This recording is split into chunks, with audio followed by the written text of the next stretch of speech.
The image of Prince Harry that has been beamed across the globe for the better part of the last 2 years is a stark, jarring departure from the man the world once knew.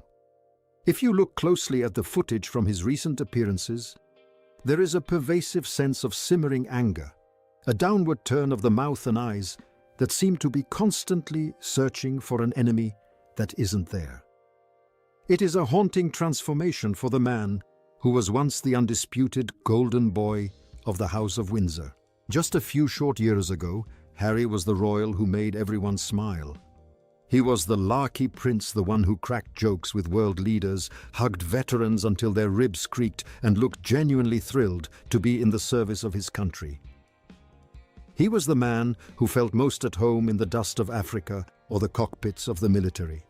A man who shared an unbreakable soul-deep bond with his brother William and his sister-in-law Kate. They were the Fab Three, a united front of modern royalty that seemed destined to carry the monarchy into the next century with grace and humor. But that man is gone. In his place stands someone who looks profoundly adrift, isolated in a California mansion, seemingly at war with his own history, his own family, and his own people. The question that has launched 1,000 tabloid covers and late-night debates is simple. What happened? Was it the crushing weight of the crown, the betrayal of his bloodline, or was it the calculated influence of the woman who promised him a new life, only to lead him into a psychological wilderness? To understand the tragedy of Harry's current state, we have to look back at the foundation of the man he was before the world of Meghan Markle became his entire reality. He was a prince who didn't just perform his duties, he lived them. His dedication to his patronages was legendary, particularly his work with injured veterans through the Invictus Games, a project born from his own pride in his military service. He was a soldier's prince, a man who had seen the front lines and found a sense of equality in the uniform that his title could never provide. He was also a grandson who adored his gran, the late Queen Elizabeth II, sharing a mischievous bond that provided some of the most humanizing moments of her long reign. Most importantly, he was a brother. The relationship between William and Harry was the bedrock of their public image. Two boys who had walked through the fire of their mother's death and emerged as each other's only true confidants. They were the survivors of a shared trauma, and for decades it seemed nothing could ever come between them. Harry was the most popular member of the royal family, a man who possessed the rare Diana touch, the ability to make every person he met feel like the only person in the room. But as the year 2016 dawned, a new narrative began to be written in the shadows. Before their first date was even a glimmer in a publicist's eye, the groundwork was being laid for what many now see as the ultimate royal heist. Meghan Markle was a mid-level cable actress with a burning ambition and a keen eye for branding. Reports have surfaced that she had specifically asked British socialites and media personalities to help her find a rich, handsome British man to elevate her status. But she didn't just want a husband. She wanted a legacy. In the months leading up to her introduction to the Prince Meghan's public image, underwent a surgical transformation. She traveled to Rwanda for a highly publicized charitable trip, ensuring the photos captured her in poses that were eerily reminiscent of Princess Diana. From the way her sunglasses were tucked into her shirt to the specific tilt of her head while surrounded by children, the Diana blueprint was being followed to the letter. She even went as far as to edit her own Wikipedia page, inserting the word humanitarian to ensure that any casual search by a curious prince would yield the image of a woman who shared his mother's soul. The most chilling detail of their first meeting, however, isn't found in what they said, but in how she smelled. It has been widely reported that Meghan chose to wear Princess Diana's favorite perfume to her first date with Harry. Imagine the psychological impact on a man whose greatest trauma was the loss of his mother. A man who had spent his entire adult life subconsciously searching for her ghost. to sit across from a beautiful woman who not only looks the part of a modern humanitarian, but who carries the literal scent of his deceased mother, is a level of psychological targeting that is almost beyond comprehension. It was a scent memory trap designed to bypass Harry's defenses and link Meghan to his most sacred, painful sore spot. For years, Harry had seemed to be at peace with his mother's passing, moving forward with a quiet resilience. But the moment Meghan entered the frame, that peace was incinerated. Suddenly, the grief was as raw as if the accident in Paris had happened yesterday. He became a man obsessed with protecting a woman who claimed to be the second coming of the mother he couldn't save. Meghan didn't just enter Harry's life. She took up residence in his trauma. Within a week of their relationship being announced to the world, the prince did something that shocked the veteran royal correspondents who had supported him for years. He issued a blistering statement, scolding the press, accusing them of hounding and harassing his new girlfriend. It was a declaration of war that mirrored the rhetoric surrounding his mother's tragic end. But was the comparison valid? Princess Diana was a woman who was truly hounded. She was chased by motorbikes. Her privacy was violated with topless holiday photos, and she lived in a permanent state of siege. Meghan Markle, by contrast, seemed to be thriving in the attention. While she claimed to be overwhelmed, the photographs from that era show a woman who looked perfectly relaxed, often striking poses for cameras that she had likely tipped off herself. Meghan didn't run from the paparazzi. She looked directly into the lens and smiled. She knew exactly where the photographers were because she was the one directing the theater. But to Harry, she painted a picture of a victim in distress, a woman whose life was at risk because of her love for him. This was the hook that allowed her to begin the systematic isolation of the prince from everyone who had ever loved him. The first casualty of this new regime was the relationship that mattered most, the one with his brother. When William, acting out of a genuine brotherly concern, suggested that Harry take it slow and not rush into a marriage with a woman he barely knew, Harry didn't see a protector. He saw an enemy. In the world Meghan was building for him, anyone who questioned her was a villain trying to rob him of his happiness. The bond that had survived the death of a mother and the pressures of the monarchy couldn't survive a single piece of honest advice. The rift was instantaneous and brutal. Harry chose the woman he had known for months over the brother who had stood by him for 30 years. But William wasn't the only one cast out. Longtime friends like Tom Inskip, who had been with Harry through his wildest Vegas days and his most somber military moments, were also erased.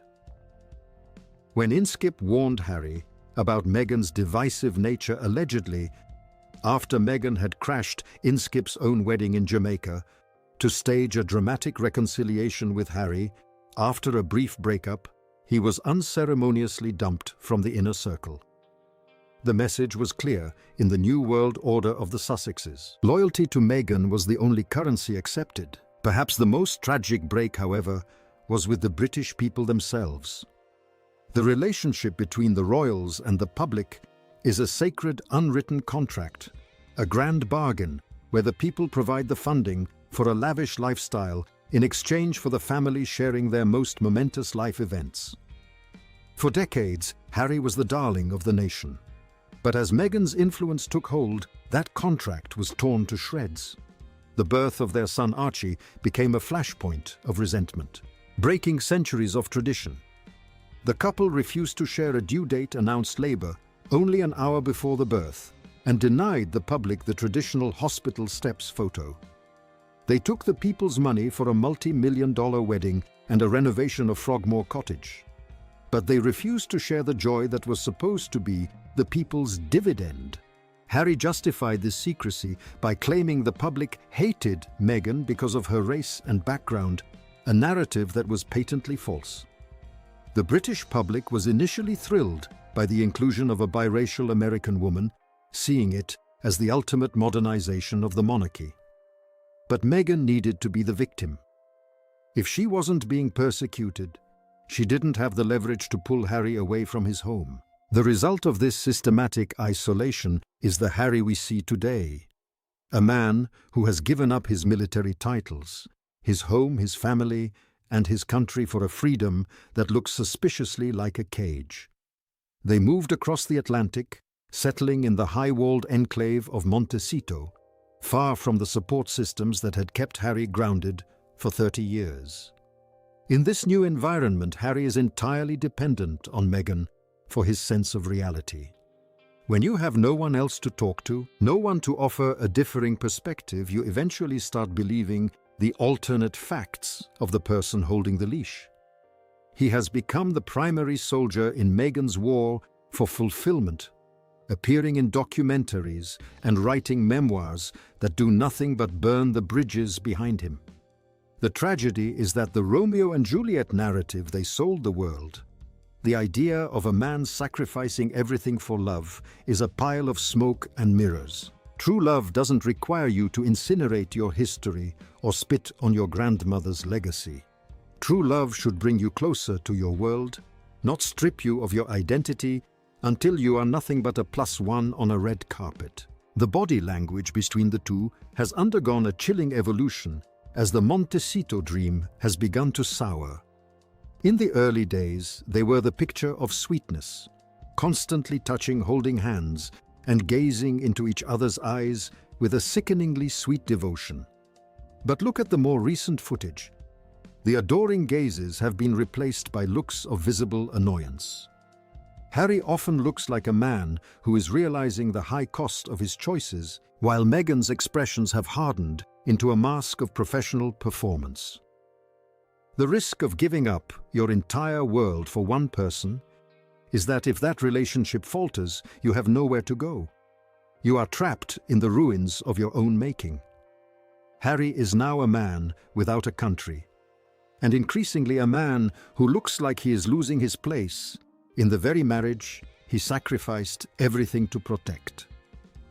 He is adrift in California, trying to understand who Harry is if he isn't a prince, and if he isn't the hero of Meghan's victimhood narrative. There are two vital lessons that the world can learn from the fall of Prince Harry. The first is that everyone cannot be wrong all the time. When your brother, your best friend, your father, and the entire media of your home country are all warning you about the same thing, it isn't a conspiracy, it's a consensus. Harry mistook protective caution for malice, and in doing so, he threw away the very people who would have actually saved him from the storm. The second lesson is that any love that requires you to isolate yourself is not a healthy love. It is a hallmark of manipulation to cut a person off from their family and friends so that they become entirely compliant. A partner who truly cares for you will want you to be closer to your loved ones, to have more joy, and to maintain the pieces of yourself that existed before they arrived. Meghan Markle didn't want the man who loved the military and his brother. She wanted a blank slate that she could rewrite in her own image. The contrast between the two sisters-in-law, Kate and Meghan, is best captured in their presence at royal events. While Kate is always seen focusing on family, on togetherness, and on the quiet duty of supporting the institution, Meghan is often caught looking past the people and straight into the lens of the nearest camera. Even in moments that should be about the children, like a casual polo match where a young Prince Louis was looking to play with baby Archie, Meghan remained unrelenting, standing apart, focused only on the image she was projecting to the world. She is a woman who sees life as a series of scenes to be directed, while Harry has become the exhausted extra in her production. The secrets and the horrors of the Sussex marriage are not found in what they say in their Oprah interviews, but in the silence of what Harry has lost. At some point, the curtain will fall on this production. The history of Hollywood drama and royal rifts suggests that a relationship built on the us against the world mentality eventually collapses when the world stops paying attention. When the cameras go dark and the book deals dry up, Harry will be left standing in the wreckage of his own decisions. And while it will be a painful reckoning, it might just be the only way for him to finally find his way back home. The world that has been patiently waiting for him to come to his senses is still there, though the bridge is now a narrow, charred walkway. The British people have a long memory, and while they are hurt, there is a part of the national soul that still wants to see the old Harry return, the man who laughed, the man who served, and the man who didn't smell a trap in his mother's perfume. The misery on Harry's face this year is the sound of a man waking up in a life he doesn't recognize. He is no longer the protector, he is the protected. He is no longer the soldier, he is the celebrity. He is no longer the brother, he is the spare who went nuclear. Every time he lashes out at the press or his family, he is really lashing out at the reality of his own isolation.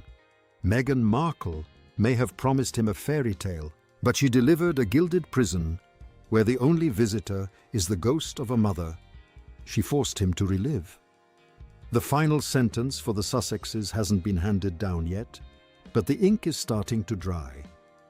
Whether he finds the courage to walk away and reclaim his own identity remains the greatest royal secret of our time. Until then, we are left watching a man who had the world at his feet and decided to trade it all for a woman who only ever wanted to be the only thing he had left.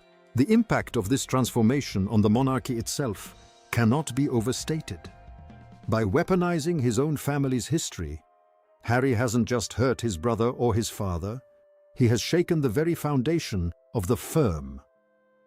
The Prince of Misery has become a cautionary tale for future generations of royals, a reminder that the line between modernization and destruction is razor thin.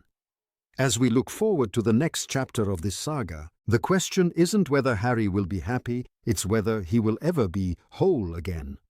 The pieces of the man he was are scattered across 2 continents, and it's going to take a level of humility and honesty that he hasn't shown in years to put them back together. Thank you for joining us as we delved into the psychological architecture of Prince Harry's downfall. The truth behind the Meghan effect is more than just a tabloid story. It is a masterclass in how to dismantle a human spirit, one isolation at a time. If you found this analysis insightful, make sure to give it a like and subscribe as we continue to fang shui the secrets and the drama of the House of Windsor. Every wave has a reason, and every frown has a history. We will be here to track every move as the royals navigate their most turbulent era yet. Stay tuned for the next deep dive because, in the world of Hollywood and royalty, the truth is always more dramatic than the script they want you to believe. Goodbye for now, and keep your eyes on the cameras. Because Harry certainly is, even if he hates what they're showing him now. The journey from the Golden Prince to the adrift husband is a tragedy in 3 acts, and we are currently watching the climax. Don't look away, because the final resolution is coming, and it will change the monarchy forever. See you in the next one.